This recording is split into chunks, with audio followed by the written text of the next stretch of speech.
Hello everyone, this is Hidayat Qadri. Welcome back to topper system. तो कैसे हैं आप लोग? I hope all are doing well. आपके एग्जाम की तैयारी बहुत बढ़िया चल रही होगी। अभी तो बिहार बोर्ड ने डेट शीट भी जारी कर दिया, एग्जाम का डेट भी आ गया। उससे पहले बिहार बोर्ड ने मॉडल पेपर भी जारी करा हर सब्जेक्ट का। तो जो साइंस का आपका एग्जाम होने वाला है क्लास 10th का, वो 21 फरवरी को होने वाला है। तो उस एग्जाम के लिए मॉडल पेपर जारी हो गया है। मॉडल पेपर का प्रैक्टिस बहुत ज़्यादा जरूरी है। मॉडल पेपर क्या करता है, आपके एग्जाम का जो प्रारूप है, पैटर्न है, एग्जाम पैटर्न है, वो आपको बताने वाला है। तो इस मॉडल पेपर से आपको ये समझ आएगा कि आपका एग्जाम कैसा दिखने वाला, किस तरह से होने वाला है। जो आपका फाइनल एग्जाम होगा 21 फरवरी को, वो फाइनल एग्जाम किस तरह से दिखने वाला, उसका ये प्रैक्टिस है। तो मॉडल पेपर का प्रॉपर सॉल्यूशन इस वीडियो में देखने वाले। 80 का 80 पूरा ऑब्जेक्टिव क्वेश्चन कराया जाएगा, 100% करेक्ट आंसर कराया जाएगा। तो उसके लिए आप इस वीडियो को पूरा एंड तक देखें। तो चलिए शुरू करते हैं। मॉडल पेपर क्या होता है, सबसे पहले आप मॉडल पेपर में देखेंगे तो ये आपको इंस्ट्रक्शन दिया गया है कैंडिडेट के लिए, जिसमें OMR के बारे में बताया गया है कि OMR में आपको क्या आंसर फिल करना है। ये सब आपको पढ़ने के लिए, रीडिंग करने के लिए होता है इंस्ट्रक्शन, जिसके लिए आपको एग्जाम में 15 मिनट का टाइम भी दिया जाता है। 15 मिनट आपका किस लिए होता है, ये जो इंस्ट्रक्शन दिया गया होता है इसको आपको पढ़ना होता है, ठीक है। तो ये आपका सारा इंस्ट्रक्शन है, जिसमें आपको ये समझना है कि जो सेक्शन ए है इसमें आपको कितना क्वेश्चन दिया जाएगा। ऑब्जेक्टिव का बात करें तो 80 ऑब्जेक्टिव आपको देखने को मिलेगा, जिसमें से आपको कितना बनाना है, 40 नंबर का ऑब्जेक्टिव बनाना है, जिसके लिए आपको 40 मार्क्स मिलने वाला है, ठीक है। 80 में क्या करना है, आपको 40 ही बनाना है, यानी 50% ऑब्जेक्टिव है, ठीक है। तो ये आपको सेक्शन ए के अंदर फिर सेक्शन बी स्टार्ट हो जाएगा, जिसके अंदर आपको लघु उत्तरीय है। इसके अंदर 8 प्रश्न है, भौतिक शास्त्र के 8, रसायन यानी फिजिक्स का 8 होने वाला है, केमिस्ट्री का 8 होने वाला और बायोलॉजी 8 होने वाले हैं। और सभी के लिए नंबर कितने मिलने वाले हैं, आपको 2 अंक मिलने वाले हैं। ये सारे इंस्ट्रक्शन आपको दिया गया है जो मॉडल पेपर में भी है, उसको आपको सबसे पहले पढ़ना है, ये इंस्ट्रक्शन वगैरह सब। इसके बाद अगर क्वेश्चन का बात करें तो यहाँ से आपका क्वेश्चन स्टार्ट होता है, ठीक है। 80 में आपको 40 बनाना है, ठीक है। तो 80 क्वेश्चन का प्रॉपर आंसर देखने वाले। पहला क्वेश्चन अगर बात करें तो पहला क्वेश्चन क्या है, किसी प्रकाश स्रोत के सामने एक रुकावट रख देने पर क्या बनता है। अगर प्रकाश स्रोत है, प्रकाश से अगर मतलब किसी स्रोत से, वस्तु से अगर प्रकाश जा रही है, उस पर अगर हम रुकावट रख देते हैं किसी भी प्रकार का, तो क्या बनता है, छाया बनता है, यानी ऑप्शन नंबर ए हो जाएगा इसका आंसर। दूसरा है समतल दर्पण की फोकस दूरी क्या होती है। समतल दर्पण की फोकस दूरी जो होती है आपको बताया कि अनंत होती है, यानी कि इन्फिनिटी आता है। नेक्स्ट क्वेश्चन है 1 मीटर फोकस दूरी वाले उत्तल लेंस की क्षमता क्या होगी। उत्तल लेंस की क्षमता पूछ रहा है और आप मतलब पावर पूछ रहा है। पावर का फॉर्मूला क्या होता है, P बराबर 1/f, जिसमें आपको फोकस कितना दिया है, 1 मीटर फोकस दिया हुआ है, तो पावर कितना आ जाएगा, इसका आंसर आपका 1 डायोप्टर हो जाएगा, यानी ऑप्शन नंबर सी हो जाएगा आंसर। 1 डायोप्टर हो जाएगा। 1 मीटर अगर फोकस दूरी है तो 1 डायोप्टर जो हो जाएगा वो लेंस की क्षमता हो जाएगी। फिर ये बहुत ही हल्का क्वेश्चन है, किस लेंस को अपसारी लेंस कहते हैं। तो अवतल लेंस होता है, इसको अपसारी लेंस कहते हैं, और उत्तल लेंस को क्या कहा जाता है, अभिसारी लेंस। अभिसारी लेंस किसको कहा जाता है, उत्तल लेंस को। उत्तल लेंस का बात करें तो अभिसारी होगा, इसलिए इस क्वेश्चन का आंसर हो जाएगा अवतल लेंस। ये अभी आपका फिजिक्स वाला पार्ट चल रहा है, फिजिक्स के बाद फिर केमिस्ट्री और उसके बाद आपका बायोलॉजी। इसी प्रकार से आपका फाइनल एग्जाम भी होने वाला है। सबसे पहले आपके फिजिक्स के क्वेश्चन दिखेंगे। 5वां क्वेश्चन का बात करें तो 5वां क्वेश्चन है प्रकाश के चाल विभिन्न माध्यमों में होता है, कैसा होता है। अगर प्रकाश की चाल विभिन्न माध्यम का मतलब क्या है कि अगर माध्यम आपको अलग अलग कर दिया जाए, मीडियम अलग अलग कर दिया जाए, तो चाल भी, स्पीड भी जो होगा वो भी अलग अलग होगा, यानी ऑप्शन नंबर ये हो जाएगा, क्या हो जाएगा, चाल अलग अलग हो जाएगा, ठीक है। किसी लेंस द्वारा उत्पन्न आवर्धन का एसआई मात्रक क्या होता है। ये तो बहुत बार बताया गया क्वेश्चन है कि मैग्निफिकेशन यानी आवर्धन का बात करें, एम जो होता है ये इसका कोई यूनिट नहीं होता है, ये मात्रक विहीन होता है, यानी यूनिट लेस हो जाता है, ठीक है। नेक्स्ट क्वेश्चन है निम्नलिखित में किसका अपवर्तनांक सबसे अधिक होता है। बहुत ही इजी क्वेश्चन, बहुत ज्यादा रिपीटेड क्वेश्चन है, बहुत बार आपको बताया गया है। इससे पहले जो सेंटम वाला वीडियो आया उसमें भी इस तरह के क्वेश्चन आपको देखने को मिले हैं, ठीक है। ये सारे क्वेश्चन कराया गया, सेंटम वाला वीडियो में भी कराया गया है। तो इसका आंसर क्या होगा, हीरा। हीरा का अपवर्तनांक सबसे ज्यादा होता है, ठीक है। एक अभिसारी लेंस क्या बनाता है, अभिसारी लेंस मतलब उत्तल लेंस।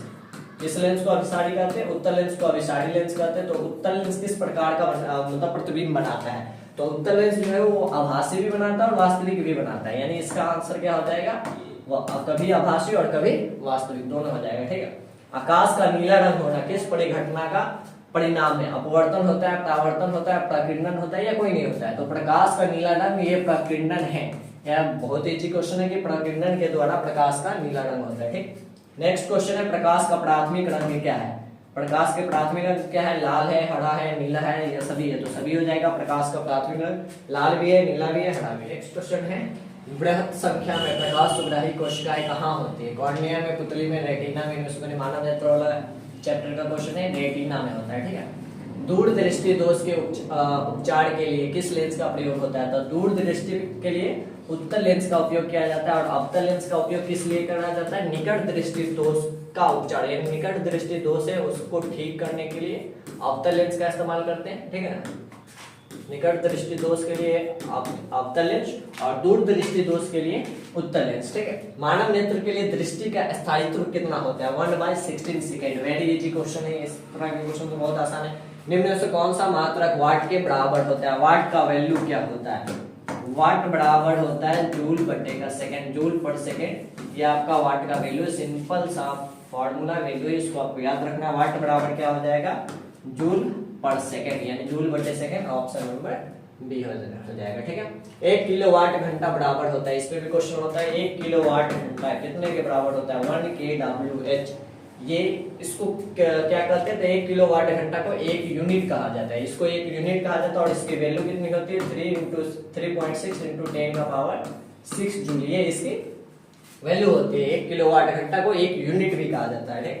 विद्युत शक्ति का एसआई मात्रक क्या होता है? विद्युत शक्ति का एसआई मात्रक, यानी अगर पावर का बात करें तो पावर का एसआई मात्रक क्या होता है? वाट होता है। ऑप्शन नंबर बी हो जाएगा। आप देखिए नेक्स्ट क्वेश्चन आपको 1 kWh बराबर पूछ रहा है कि 1 किलोवाट घंटा की वैल्यू क्या होती है? 3.6 इंटू 10 का पावर 6 जूल, यानी option number C. Next question है, दाएं हाथ के अंगूठे के नियम को किसने प्रतिपादित करा था? बड़ी इजी क्वेश्चन। दाएं हाथ का अंगूठा का नियम है, इसको मैक्सवेल ने दिया था, जिसमें अंगूठा क्या बताता है? अंगूठा जो होता है वो आपका धारा की दिशा बताती है, ठीक है ना। ये नियम को किसने दिया था? मैक्सवेल ने दिया था। वही बाएं हाथ का नियम पूछे तो बाएं हाथ का नियम किसने दिया था? फ्लेमिंग ने दिया था। फ्लेमिंग के वाम हस्त नियम, बाएं हाथ के नियम पे 2 नंबर का क्वेश्चन भी पूछा जाता है। विद्युत फ्यूज विद्युत धारा के किस सिद्धांत पे कार्य करता है? तो विद्युत फ्यूज जो है वो उसमें, यानी थर्मल जो प्रिंसिपल होता है उस पे काम करता है, उसमें पे काम करता है, ठीक है। 20वां क्वेश्चन जो है कि 1 मिली एम्पियर बराबर होता है 10 का पावर -1 एम्पियर, 10 का पावर -2 एम्पियर, 10 का पावर -3 एम्पियर और 10 का पावर -6 एम्पियर। तो ये जो क्वेश्चन है इसमें बहुत सारे व्यक्ति, स्टूडेंट जो है और बहुत सारे टीचर्स भी वो कंफ्यूज करा रहे हैं। इसमें जो आंसर में कंफ्यूजन आ रहा है कि 10 का पावर -3 एम्पियर करे या 10 का पावर -6 एम्पियर करे। तो 1 मिली एम्पियर का बात करा जाए तो 1 मिली एम्पियर का आपको वैल्यू याद रखना है। 1 मिली एम्पियर का वैल्यू होता है 10 का पावर -3 एम्पियर। कहीं कहीं पे 10 का पावर -6 एम्पियर कराया जा रहा है, जो कि गलती है। आपको याद रखना है 10 का पावर -3 एम्पियर होता है 1 मिली एम्पियर का वैल्यू, ठीक है। नेक्स्ट क्वेश्चन है, प्रतिरोध का मान बढ़ाने के लिए प्रतिरोधकों को जोड़ा जाना चाहिए किसमें? श्रेणी क्रम में, पार्श्व क्रम में, दोनों में या कोई नहीं? तो अगर मान बढ़ाने का क्वेश्चन है तो मान बढ़ाने के लिए आपको क्या करना पड़ेगा? मान बढ़ाने के लिए सिंपल है, जो प्रतिरोधक है उसको किस में लगाना पड़ेगा? आपको सीरीज वाले में लगाना पड़ेगा तो मान बढ़ेगा ना। और घटाने के लिए आपको किस में लगाना होगा? पार्श्व क्रम का क्या हो जाएगा? अगर यही क्वेश्चन पार्श्व क्रम के लिए पूछा जाता है तो उसमें पूछा जाता है पैरेलल में लगाते हैं तो क्या करते हैं? घट जाता है। वैल्यू आपको याद है ना, आर इक्विवेलेंट कैसे निकालते हैं? 1 बाई करके निकालते हैं। सीरीज में क्या होता है? सीधे जोड़ देते। तो जब आप श्रेणी क्रम में लगाएंगे तो मान बढ़ेगा, जब आप वही आप पार्श्व क्रम में लगा देंगे तो मान क्या हो जाएगा? आपका घट जाएगा, ठीक है। नेक्स्ट क्वेश्चन है, इलेक्ट्रिक हीटर की कुंडली बनाने में किस पदार्थ का प्रयोग किया जाता है? तो नाइक्रोम का तार का इस्तेमाल किया जाता है। ये जो विद्युत फिलामेंट वाला उस पर भी क्वेश्चन आता है कि विद्युत का जो फिलामेंट होता है वो किस चीज का बना होता है? तो फिलामेंट के लिए आप याद रखेंगे एक तंतु का क्वेश्चन आता है। फिलामेंट मतलब तंतु। तंतु किस चीज का बना होता है? टंगस्टन का। किस चीज का बना होता है? टंगस्टन का बना होता है। ये भी एक क्वेश्चन पूछा जाता है, ठीक है। यहाँ हीटर का पूछा कि हीटर की कुंडली किस चीज के बने होते हैं? तो नाइक्रोम का तार का इस्तेमाल किया जाता है, तो नाइक्रोम हो जाएगा। ग्लोबल वार्मिंग के लिए कौन सा गैस जो है वो ग्लोबल वार्मिंग के लिए उत्तरदायी है? कार्बन डाइऑक्साइड जो है वो ग्लोबल वार्मिंग का कारण है, वन ऑफ द रीजन है जिससे ग्लोबल वार्मिंग होता है। तो उत्तरदायी क्या हो जाएगा? Carbon dioxide. नेक्स्ट क्वेश्चन है, इनमें से जीवाश्म ईंधन क्या है? बहुत इजी क्वेश्चन है। जीवाश्म ईंधन क्या है? पेट्रोलियम भी जीवाश्म ईंधन है, प्राकृतिक गैस भी जीवाश्म ईंधन है, कोयला भी जीवाश्म ईंधन है। तो इसका आंसर हो जाएगा सभी। नेक्स्ट क्वेश्चन है, सूर्य तथा अन्य तारों द्वारा उत्सर्जित विशाल ऊर्जा का स्रोत क्या आता है? नाभिकीय विखंडन या नाभिकीय संलयन। तो इसका आंसर हो जाएगा नाभिकीय संलयन, यानी ऑप्शन नंबर बी होने वाला है। नेक्स्ट क्वेश्चन है, टिहरी बांध निर्माण का उद्देश्य क्या था? भूमि सिंचाई, बिजली उत्पादन, जल आपूर्ति, इनमें से सभी। तो इनमें से सभी था, ये टिहरी बांध निर्माण का उद्देश्य था। खिलौनों में किस सेल का उपयोग किया जाता है? खिलौनों में बात करा जाए तो सूखा सेल का इस्तेमाल किया जाता है, सौर सेल का नहीं, सूखा सेल का इस्तेमाल किया जाता है। जल में वैद्युत अपघटन में कैथोड पे कौन सी गैस मुक्त होती है? कैथोड वाला जो किरण होता है, कैथोड पे कौन सी गैस मुक्त होती है? तो हाइड्रोजन गैस मुक्त होती है, ठीक है ना, ऑप्शन नंबर बी होने वाला है। तो नेक्स्ट क्वेश्चन है आपका 28 नंबर क्वेश्चन है कि जल में वैद्युत अपघटन में कैथोड पर कौन सी गैस मुक्त होती है? वैद्युत जल का जो वैद्युत अपघटन करते हैं तो उसमें कैथोड पे कौन सी गैस मुक्त होती है? हाइड्रोजन मुक्त होती है, यानी ऑप्शन नंबर सी इसका आंसर होने वाला है। नेक्स्ट क्वेश्चन का बात करें तो ये आपको रिएक्शन दिया हुआ अभिक्रिया दिया, जिंक ऑक्साइड है, कार्बन है, उससे बन रहा है क्या? जिंक और कार्बन ऑक्साइड मोनोऑक्साइड बन रहा है। तो इसमें पूछ रहा है कौन सा कथन सत्य है? जिंक ऑक्साइड यानी जिंक ऑक्साइड जो उपचेत हो रहा है, या कार्बन अपचेत हो रहा है, कार्बन उपचेत हो रहा है, या कार्बन मोनोऑक्साइड उपचेत हो रहा है, ठीक है। उपचेत और अपचेत का क्या मतलब है? ये ऑक्सीडेशन वाली अभिक्रिया है, यानी अगर हम ऑक्सीजन को जोड़ते हैं तो उससे क्या होता है? ऑक्सीजन अगर किसी के साथ जाकर जुड़ता है तो वो उपचेत हो जाता है, और ऑक्सीजन रिमूव करते, ऑक्सीजन हटाते तो अपचेत हो रहा है। इस वाले रिएक्शन में आप देखेंगे जिंक के साथ ऑक्सीजन पहले से ही, थोड़ा ध्यान से अगर इस रिएक्शन को देखा जाए, जिंक ऑक्साइड प्लस कार्बन मिल के बना रहा है जिंक प्लस का कार्बन मोनोऑक्साइड।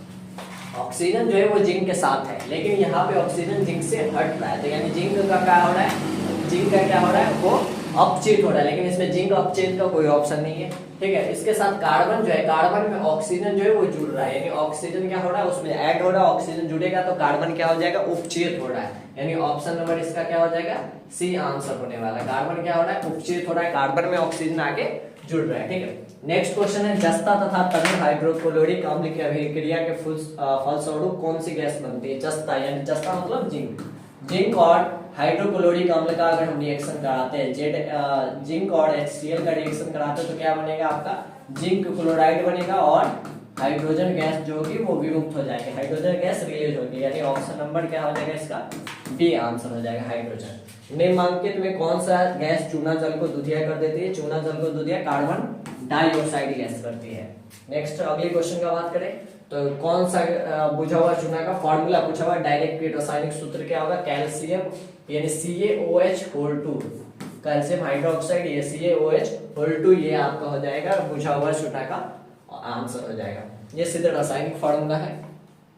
नेक्स्ट क्वेश्चन है निम्नलिखित में से कौन बुझा हुआ चूना है? CaO, CaCO3, CaOH2, CaO, तो इसका आंसर हो जाएगा C1।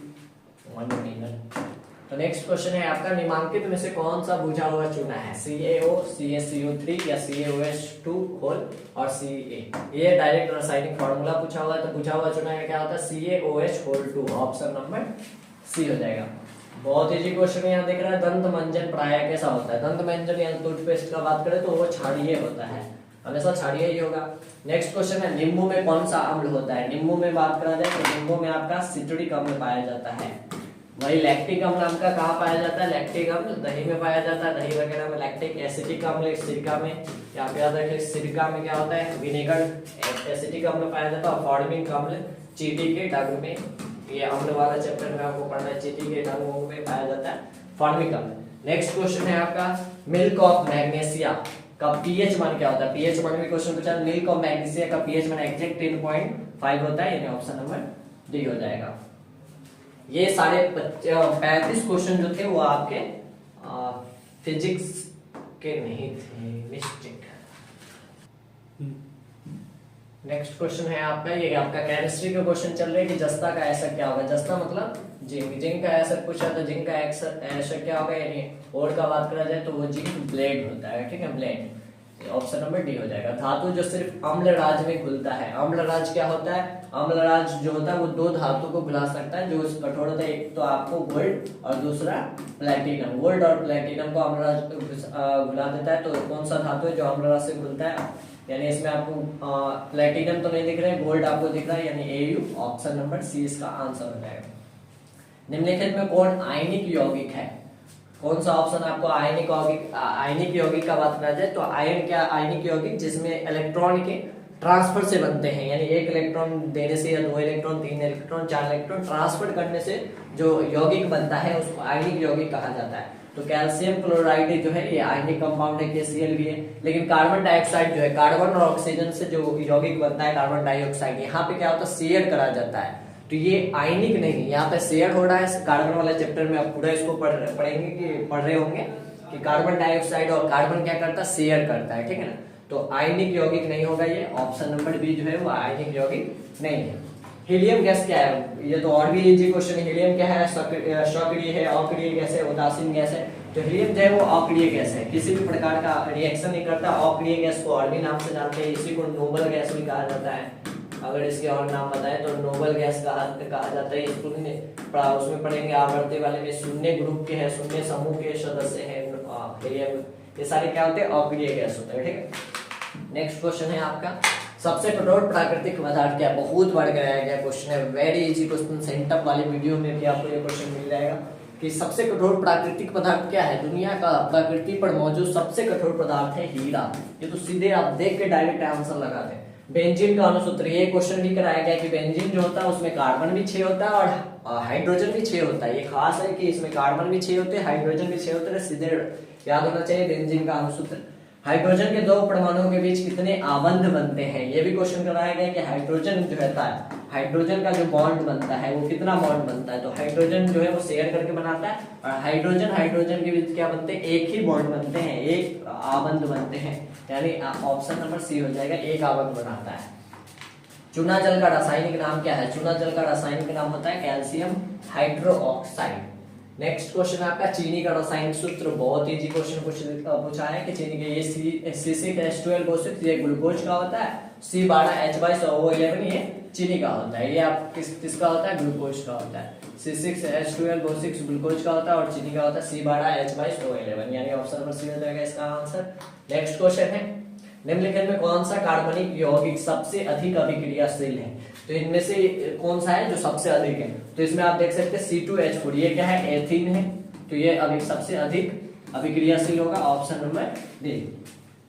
मेंडलीव ने अपनी आवर्त सारणी तैयार करने के लिए कौन सा मापदंड अपनाया है। मेंडलीव ने जो आवर्त सारणी बनाया है उसमें किस नियम को, कौन सा वे में चला है, कौन सा प्रकार से चला है। तो वो परमाणु द्रव्यमान को लेकर चला है। मेंडलीव का जो आवर्त सारणी है वो परमाणु द्रव्यमान के हिसाब से चलता है और आधुनिक आवर्त सारणी जो है वो परमाणु संख्या के अनुसार चलता है। ये एक डिफरेंस है कि मेंडलीव जो बनाया तो वो परमाणु, उससे पहले भी जितने साइंटिस्ट ने आधुनिक आवर्त सारणी को बनाया वो सब परमाणु द्रव्यमान लेके चल रहे थे और आधुनिक आवर्त सारणी जो हेनरी मोसले के द्वारा है वो परमाणु संख्या लेके चला। तो इसका आंसर क्या हो जाएगा, परमाणु द्रव्यमान। कौन क्षार धातु नहीं है, तो सीधे क्वेश्चन है क्षार धातु कौन सा नहीं होता है। तो इसका मैग्नीशियम ही ऑप्शन हो जाएगा, ऑप्शन नंबर ए मैग्नीशियम हो जाएगा जो क्षार धातु नहीं है। निम्नलिखित में कौन हैलोजन समूह का सदस्य है। हैलोजन क्या होता है, हैलोजन का अगर बात करा जाए, हैलोजन समूह में कौन कौन आता है।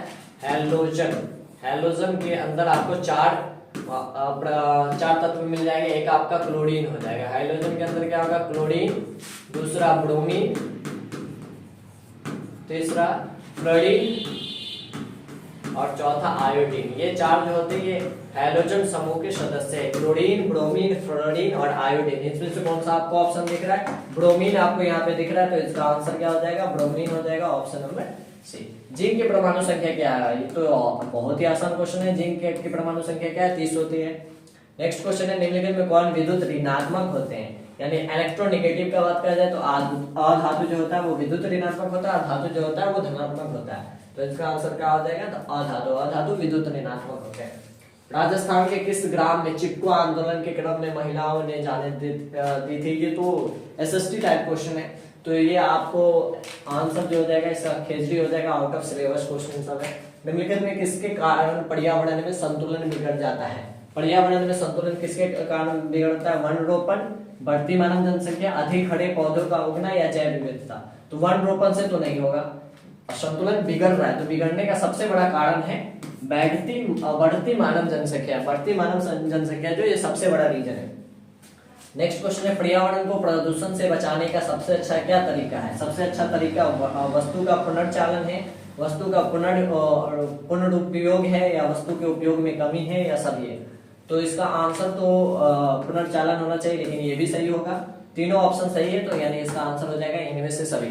वस्तु को प्रदूषण से बचाना है तो उसका जो उपयोग वो भी आपको दोबारा करना चाहिए। रिसाइकल, रिड्यूस, रीयूज, वही वाला क्वेश्चन है। आपको रिसाइकल दिख रहा है, रियूज दिख रहा है, रिड्यूस, ये तीनों ऑप्शन होता है। 3 R's रूल ये आपको पर्यावरण में पढ़ना होता है।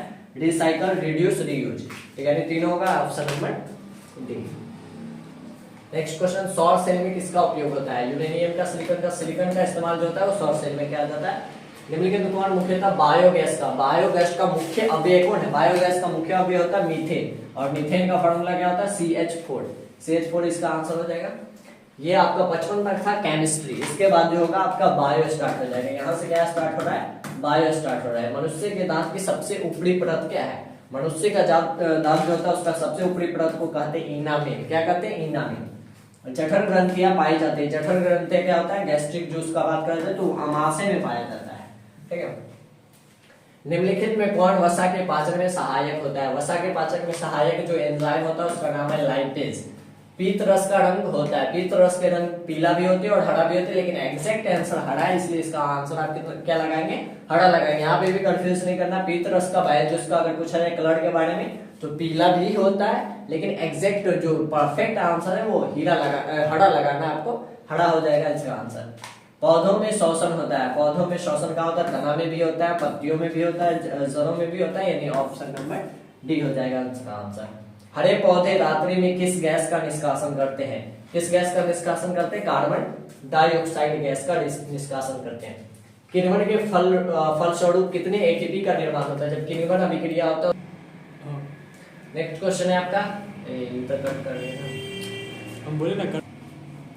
नेक्स्ट क्वेश्चन है आपका कि किण्वन के फलस्वरूप कितने एटीपी का निर्माण होता है? यानी किण्वन अभिक्रिया जो होते हैं उसमें कितने एटीपी बनते हैं? कितने एटीपी की ऊर्जा का निर्माण होता है? तो 2 का होता है। कितने एटीपी बनते हैं? 2 एटीपी बनते हैं। सामान्य डायस्टोलिक रक्तदाब कितना होता है? रक्तदाब की बात करें तो ब्लड प्रेशर का अगर हम बात करें, रक्तदाब जो होता है वो 80/120 होता है, जिसमें 80 जो होता है इसको कहते हैं डायस्टोलिक। 80 को क्या कहते हैं? डायस्टोलिक। डायस्टोलिक पूछा तो 80 mmHg हो जाएगा। और 120 क्या होता है? ये सिस्टोलिक होता है। 120 क्या होता है? ये सिस्टोलिक। अगर सिस्टोलिक पूछे तो 120 नीचे वाला यानी 120 जो हो जाएगा वो सिस्टोलिक हो जाएगा, 80 जो हो जाएगा वो डायस्टोलिक हो जाएगा। पौधों में वाष्पोत्सर्जन किस अंग से होता है? तो वाष्पोत्सर्जन तना में, फूल में, पत्ती में, इन सभी में होता है। पत्ती इसका ज्यादा एग्जैक्ट आंसर है, लेकिन सभी अंग से हो जाता है। मुख्य अगर यहाँ पे पूछता, मुख्य रूप से किसमें होता है? तो पत्ती में होता है, रंध्र के द्वारा। रंध्र के द्वारा पत्ती में स्टोमाटा से इसका मुख्य रूप से, लेकिन तना, फूल ये भी सहायक योगदान करेगा तो करता है। तो इसलिए इसका आंसर क्या हो जाएगा? ऑप्शन नंबर डी हो जाता है। यहाँ मैं मुख्य पूछता तो आपको रंध्र यानी पत्ती वाला लगाना होता है। ठीक है। नेक्स्ट क्वेश्चन है अस्थि क्या? अस्थि मतलब यानी हड्डी का बात करें, बोन। बोन क्या होता है? बोन उत्तक होता है। कोशिका नहीं होती है, उत्तक होती है। पादप में अपशिष्ट संचित रहते हैं। कहाँ रहते हैं? छाल में, पत्तियों में, कोशिकीय रिक्तिकाओं में, या इन सभी में? इन सभी में हो जाएगा, इसका आंसर हो जाएगा। वृक्क के संरचनात्मक एवं क्रियात्मक इकाई को क्या कहते हैं? एकदम रटा हुआ क्वेश्चन है, सिंपल क्वेश्चन है। नेफ्रॉन कहा जाता है वृक्क के, यानी अगर आपका बात करा जाए वृक्क मतलब किडनी का बात करा जाए तो किडनी के संरचनात्मक एवं क्रियात्मक इकाई को क्या कहा जाता है? नेफ्रॉन कहा जाता है। पौधों के उत्सर्जित पदार्थ है टैनिन, गोंद, रेजिन, ये सभी जो है वो उत्सर्जित पदार्थ है। टैनिन भी होता है, तो सभी हो जाएगा इसका आंसर। नेक्स्ट क्वेश्चन है स्मरण शक्ति का मुख्य केंद्र क्या है? स्मरण शक्ति मतलब मेमोरी पावर, यानी आपको याद करने की क्षमता जो होती है उसका सबसे बड़ा केंद्र क्या है? तो सेरिब्रम है। सेरिब्रम हमारे दिमाग का जो पार्ट है सेरिब्रम, ये है याद करने की क्षमता, यानी कि स्मरण शक्ति के लिए सबसे मुख्य केंद्र है सेरिब्रम। जड़ का अधोगामी वृद्धि कहलाता है। अधोगामी मतलब डाउनवर्ड, डाउनवर्ड का मतलब नीचे की ओर। नीचे की ओर का कारण क्या होगा? वो गुरुत्वानुवर्तन हो जाएगा। गुरुत्वानुवर्तन तो नीचे की ओर जो वृद्धि होगा वो जड़ का अधोगामी, नीचे की ओर वृद्धि गुरुत्वानुवर्तन कहलाएगा। एस्ट्रोजन स्रावित होता है। एस्ट्रोजन कहाँ से होता है? ये हार्मोन के बारे में। एस्ट्रोजन कहाँ से होता है? तो वो अंडाशय द्वारा होता है। और वृषण से, यानी वृषण से अगर बात करा जाए टेस्टिस से क्या होता है? इससे टेस्टोस्टेरोन होता है। टेस्टोस्टेरोन हार्मोन जो है ये आपका टेस्टिस से होता है, वृषण से होता है। और ओवरी से बात करा जाए अंडाशय से एस्ट्रोजन होता है। एस्ट्रोजन जो होता है वो मादा में होता है और टेस्टोस्टेरोन जो होता है वो नर में होता है। ठीक है। नेक्स्ट क्वेश्चन है आपका स्वपरागण निम्न में कौन पौधों में होता है? एक लिंगी, उभयलिंगी, दोनों में होता है। स्वपरागण सेल्फ पॉलिनेशन जो होता है वो दोनों में होता है, एक लिंगी में भी होता है और उभयलिंगी में भी होता है। गर्भाशय के किस भाग में भ्रूण विकसित होता है? एंडोमेट्रियम में जो होता है वो भ्रूण जो होता है वो विकसित होता है। आंसर क्या हो जाएगा? एंडोमेट्रियम।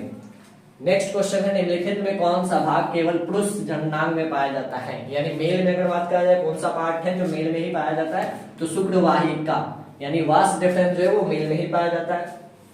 नेक्स्ट क्वेश्चन है आनुवंशिकता का पिता किसे कहा जाता है। बहुत बड़ा क्वेश्चन है, बहुत इजी क्वेश्चन है। आनुवंशिकता का पिता जो कहा जाता है वो ग्रेगर जॉन मेंडल को कहा जाता है, इसको आनुवंशिकता का पिता कहा जाता है। नेक्स्ट क्वेश्चन है मेंडल के बारे में। मेंडल किस देश में ईसाइयों के एक मठ के पादरी थे? मेंडल कहाँ के थे? फ्रांस के, ऑस्ट्रेलिया के या इंग्लैंड के? तो मेंडल जो थे वो ऑस्ट्रेलिया के थे। ऑस्ट्रेलिया आप याद रखेंगे, एसएसटी में भी आता है कि मेटरनिक कहाँ का चांसलर था? ऑस्ट्रेलिया का। मेटरनिक तो आपको याद होगा एसएसटी का, सामाजिक विज्ञान का, तो वही ऑस्ट्रेलिया के मेंडल भी थे। इनमें से कौन वर्गीकरण के सबसे ऊपरी पायदान पर अवस्थित है? वंश, वर्ग, गण या जगत? तो जब आप क्लासिफिकेशन पढ़ेंगे, ये 9th में और 11th में ज्यादा पढ़ाया जाता था, 11th का एक तरीका से सिलेबस में आ गया।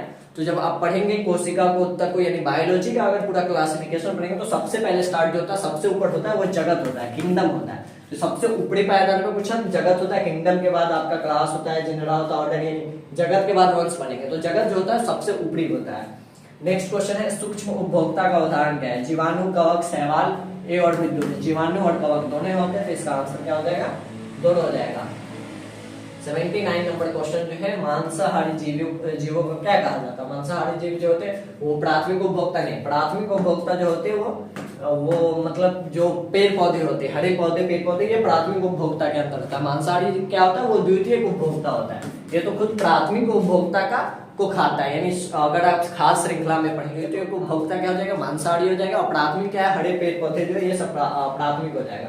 खास श्रृंखला में बात करें, खास श्रृंखला में प्रत्येक कोशीय स्तर पर कुल ऊर्जा का कितना प्रतिशत अगले कोशीय स्तर को स्थानांतरित होता है? कितना? अगर हम खास श्रृंखला का बात करें जो इसमें सबसे पहले होता है प्राथमिक कोशीय स्तर, यानी फर्स्ट होगा, फर्स्ट के बाद आपका सेकंड होगा, और सेकंड के बाद क्या होगा?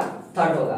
तो इसमें आप पढ़ेंगे कि जो प्राथमिक कोशीय स्तर होता है, इससे जो सेकंड में आता है यानी द्वितीयक में आता है, इसमें ऊर्जा कितने आते हैं? 10% ही ऊर्जा ट्रांसफर होते हैं, 10% ऊर्जा ही स्थानांतरित होता है। तो 10% हो जाएगा इसका आंसर। ये रहा आपके 80 क्वेश्चन है। 80 क्वेश्चन का आपको आंसर करा दिया गया। इस 80 क्वेश्चन को आपको क्या करना है? प्रैक्टिस करना है। और भी वीडियो सोशल साइंस का हो, मैथ का हो, मॉडल पेपर का सॉल्यूशन आपको इसी चैनल पे देखने को मिलेगा, तो इसलिए चैनल को आप सब्सक्राइब कर लीजिए। वीडियो काफी हेल्पफुल है, तो इस वीडियो को अपने दोस्तों तक को शेयर करिए। तब तक के लिए जाओ, पढ़ो, मेहनत करो और रॉक द एग्जाम। आने वाली और भी वीडियोज के लिए stay connected, stay updated with topper system. Thank you.